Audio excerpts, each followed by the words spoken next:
Okay, so welcome back. Here's another video. All right, I'm back again to talk about grounding. Get excited. All right, if you subscribe to my Patreon, which if you don't, you are totally welcome to come on over. It's like my answer to my Instagram woes. Instagram is what we make it. And we, the collective we, is making it even faster. And that's okay. That space gets to be what it is. But as somebody who likes to slow down and reflect and share what's on my mind, that platform is not working for me as well. So I'm trying to find a platform that works for me better, and Patreon is one of them. And I would say YouTube is becoming another. So welcome here. But if you'd like to have even more inside access and first access, you are more than welcome to hop on into that community. Would love to have you.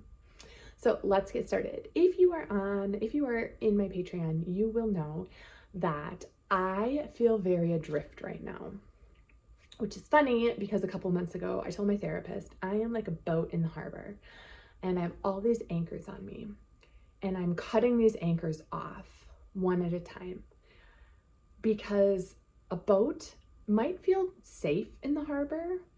There might be some sense of security, but that's not its purpose. And ultimately, it's just not where it belongs. And so I told her this, and as I was feeling discouraged these last, little bit, I finally realized I feel adrift. And I was like, of course you feel adrift, because you literally just told your therapist a couple months ago that you are cutting off anchors. So yeah, you are adrift. And you're trying to figure out, you maybe don't have your map and compass, or like they're on the boat, but you're locating them. Or maybe you need to figure out the terrain by exploring it. So here I am, adrift, but not powerless. That's the thing. We're never powerless. And so in an effort to reclaim my power, even while I feel adrift, I have started taking up 2 practices. And I started this a couple days ago. So I am 3 for 3. Way to go. But the goal is not perfection. It's just to show up consistently. So I want to show up every day. And if I miss a day, that's not failure. Failure is just stopping and never showing up again. So my goal is consistency on these 2 things. And these 2 things that I feel like are really going to help me through this season of being unmoored and feeling adrift and trying to figure out the lay of the land and where I'm headed are brain dumps and grounding / meditation. So I talk about this in my Patreon, but let me cover what they are or how I view them, how I do them. So a brain dump, you might have heard these as morning pages or stream of consciousness writing. I call it a brain dump because that's what feels most authentic to me. When you say morning pages, people seem to get in their heads and they think it's a writing exercise. And it's not a writing exercise. It's an exercise that involves writing. I think of it as a brain dump. I'm literally just taking whatever is like clogging up my mind and I'm getting it out of my body. And so I do this pencil to paper because I'm a big believer in the physical act of writing it down. I choose pencil because that's like the math major in me. You could tell the math majors in your classes because in like your other classes, because they'd always be the ones with pencils. Like we were the only ones with pencils. So I still use a pencil. You can use a pen, you can do whatever you want, but I would say the act of using your hand is really powerful because you want to move it from your head, clogging up your system, and get it throughout your hand and out onto the paper. So I do 3 pages. I put my pencil to the paper and I write for 3 pages. And if I can't think of what to write, sometimes I'll just be like, help me, help me, help me. Or I can't think of what to write. And I'll just keep going for 3 pages. This is not my time to like sip my coffee and do my writing. It is business. It is pencil to paper. Do not look up. Do not look back. Do not get in your head. Don't think about what you're going to say. Just write. Just write. Don't think, just do, which is also a good exercise for me because I'm an overthinker.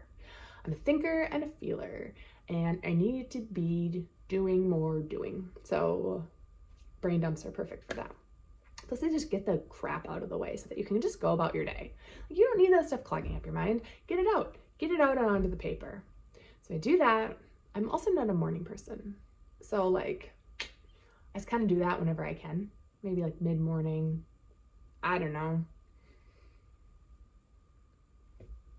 Sometimes we just have to make up our own rules, you know? So I'm doing those, and I'm also I've been trying to do grounding, but let's be real. It's November in Minnesota, and it did snow a couple days ago, which can happen here. We're not happy about it. It snowed in October. Don't love that for us, but it is what it is. So I'm trying to do some sort of grounding or meditation, ideally grounding, and I'm 3 for 3. Way to go. And during my grounding, I have been taking a picture with my Instax, or I did the prior 2 days. I will talk about today. Today's video is about today's grounding experience, but I did ground the last 2 days. I just put my feet in the earth, I pointed toward the sun, and I just asked the universe, what message do you have for me? And I stood out there and tried to be present, and I took a picture to document the moment and to also write the message that I felt the infinite was giving me. Now, I come into this space with a very strong religious background. However, I try to use words like infinite, higher power, universe. We could also use the word God.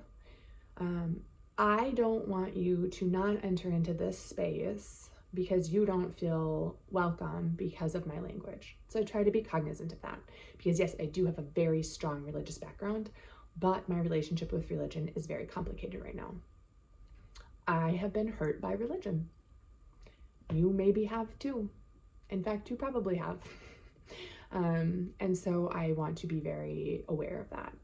And I don't want you to run away because I'm using language that doesn't sit well with you. That being said, not always saying God could also not sit well with somebody else. So I'm doing my best. I just want you to know that you are welcome here, whatever your beliefs or your non-beliefs. I get it. I get it. I hope that you know that you are welcome in this space. But that being said, I have learned so much from the Bible and the God of the Bible that are just these deep truths. And I do bring them with me into the present and the future. No matter what my relationship with religion is, there are these truths that I have learned that are helping me. And so I do pass them along. I give them to you humbly and hopefully winsomely. So one of the things that has been on my mind are Ebenezer's. And in the Bible, in the Old Testament, an Ebenezer, you might have heard it from him, Come Thou Fount, Here I Raise Mine Ebenezer. And it's like this idea of a pile of stones as a marker for where God has shown up. And I love this idea because we will find the infinite, the source, higher power will show up for us, and we will quickly forget the ways that we were cared for. And we need reminders. We need tangible reminders of how we have been cared for so that we can have faith moving forward that we will continue to be cared for. And so on these Instaxes, I've been writing the message that the infinite, the source, has had for me. And I kind of view the pile of them as an Ebenezer.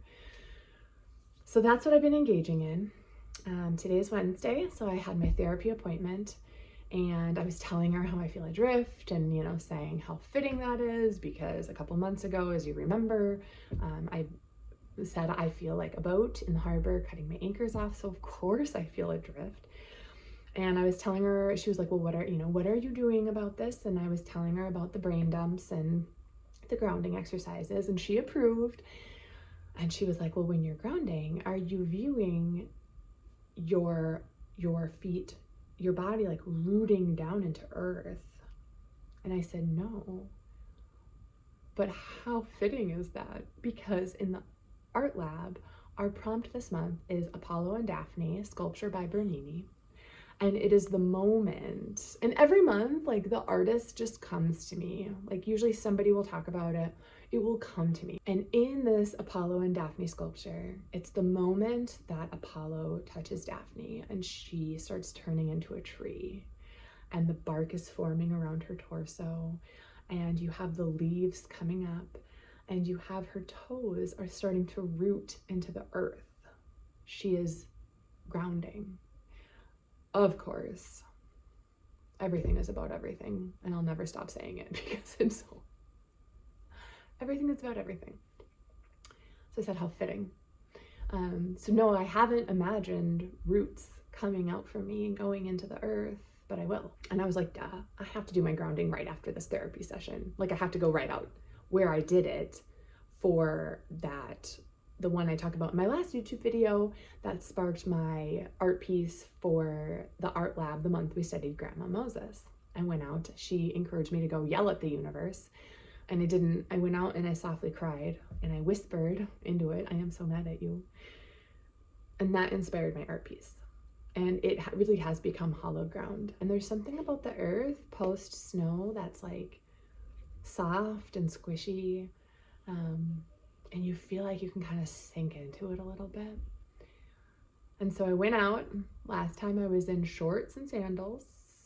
This time I was in fleece lined leggings and wool socks and boots. And that was not much more than a month ago. So how quickly things change. So as soon as I got my shoes off and I sunk my feet into this kind of spongy earth, I felt the roots shooting out of the soles of my feet and pummeling through the ground. I felt this intense connection happen. And I could like see the roots going through and just like soaking up nutrients in the soil. And I just kind of stood there and said, what do you want from me? And this voice within me said, listen to the trees. And immediately after that, the sirens started. And if you're a native Minnesotan, you know that the first Wednesday of every month at 1 o'clock, they test the tornado sirens. So that wasn't, it was surprising, but it was so fitting. And I knew the message. It was so clear. It was, the sirens are well-meaning. We need the sirens, but that's not your assignment. Your assignment isn't to listen to the sirens. It's to listen to the trees. And you are going to have to pull your attention away from the sirens and focus on the trees. And as soon as the sirens started going, the wind kind of died down. Before that, I could hear it rustling through the branches and whatever leaves were left on the trees. And after the sirens started, I had to really turn my attention back and back and back from the sirens, just so I could hear the softness of the wind through the trees.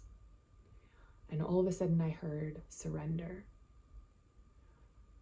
And it's funny because I had just been talking with my therapist about, how my background of Christianity and the Holy Spirit, and how there is so much spirituality infused in Christianity, but a lot of churches don't devote time to the Holy Spirit. It's like the one thing that gets kind of shoved away. But spirituality in the Bible is very obvious. And being a very spiritual person, I am comfortable talking about spirituality. I'm getting more comfortable. I'm comfortable-ish, trying to get more comfortable. But it doesn't feel at odds with what I have learned and my past. It feels very much intertwined. And I had just been talking about how where I am now doesn't feel like I have turned away from my religion, or beliefs, maybe I should say. And I'm almost embracing the beliefs in a stronger way now. And when I heard the word surrender, I just thought to myself, become a tree. Your feet are rooted. You have the roots shooting out from them, and you need the branches. Surrender. And if you have spent time in a Protestant church, you may have spent time in a church in which they raise their hands. That might still be uncomfortable for you. Or it might be totally part of your comfort zone. But I was like, I need to surrender. I need to raise my hands and become the tree. And the palms out, and that act of surrender, that's what I need. And so I just like raised my hands and I surrendered. And the tears started flowing from me. I was in the midst of the sirens and the wind, and I was rooted, and I was reaching and surrendering. And it was like this pneuma, this spirit just filled me. I had emptied, I had surrendered. We have to open our hands and let go of what we're holding on to be able to receive. And that's what it felt like I was doing in that moment. So I went home and I did my brain dump, and it just flowed out of me. And what flowed out of me was questions and saying, ask more questions. You are misunderstanding by thinking you need the answers. What you need is to ask more questions. So I just wrote out, these questions just flew from me. So I say all of this more because I'm an external processor, and this is my way of kind of walking through my experiences. I have no answers. I have more. In fact, I have more questions than answers now, which per usual, but even more. And yet I know that, a big part of my Patreon is just walking with me through the creative process and knowing the prompt for the month and knowing this experience of being rooted and grounded. And it's funny because the Bernini is all about movement. And so there is this just beautiful movement in this sculpture. And as I was grounded there, I kept thinking, I am rooted. But and that was part of the surrender of these trees, they are rooted and they are grounded, but they are here to sway with the wind. And they have this movement that's happening. They are not so still that they are unmovable, and yet they are constant. And so I don't know exactly where this is going to take me for the month, but I know it's going to take me somewhere. And if anything else, I show up in these spaces and talk about what I am going through, because I can only imagine somebody else is feeling adrift or frustrated or not quite knowing where to go next. So you are not alone. I do recommend joining me. Please join me. Please join me. Would you join me in brain dumps and grounding / meditation? If the ground has too much snow, I'm probably going to have to switch to some other form of meditation. But for now, I'm really enjoying the grounding. If you have suggestions, I would also love to hear those. How do you stay present? How do you stay in tune to the messages when the voices around you are too loud, or the voices in your own head, the voices, those inner critic voices that you've carried with you for so long that you try to shake? But some days it's just really hard. Those voices telling you, you can't do this, you're foolish, you're alone, be practical, you're too emotional. What do you do when the voices won't stop? That's what I'm trying to figure out. Yeah. So, working on grounding, working on trusting the process, working on figuring out where to devote my energy. We are finite beings. Our resources are finite. Our time, our energy, our money. We only have so much. And so in this season where I am trying to figure out, where do I pour my resources? What will give me the most fruitful yield? And also, what is the fruit I'm after? We live in a capitalistic society. And so, yeah, I need to make a certain amount of money to provide for myself and my children. But I would hope money would be a byproduct of whatever I'm doing, because it's definitely not the end goal. So I'm adrift. I am adrift. And I called it months ago. And I knew it would be uncomfortable. But here I am. So I'm trying to figure out this map and this compass. Maybe you are too. I think a lot of us are, to tell you the truth. I'm out of the harbor for the most part, and it's really uncomfortable. And I could turn back. I could just turn right back. Sometimes the temptation is there because I get those inner critic voices saying, this is so stupid. Going out to sea, that's stupid. But I don't want to believe the inner critic voices. I want to keep going. And I think a lot of times when you are feeling so tempted to turn around, when you are just sitting in the massive discomfort, I mean, we can talk about pregnancy, when you are in your growing pains get to a point and you are like, I need to freaking birth this baby because I can't do this anymore. But the thing when you're pregnant is you have no choice but to get the baby out of you. When you're not, the temptation is to turn around. And even when you're pregnant, you're like, I'm stuck. How do I turn around? But you can't. I can't. I mean, you can't when you're pregnant. I could now. I could turn around. But I'm not going to. But I have to think that maybe I'm on the edge of something. I just have to keep going. So, if you're adrift, come drift with me. Let's be adrift together. It's a lot less lonely that way.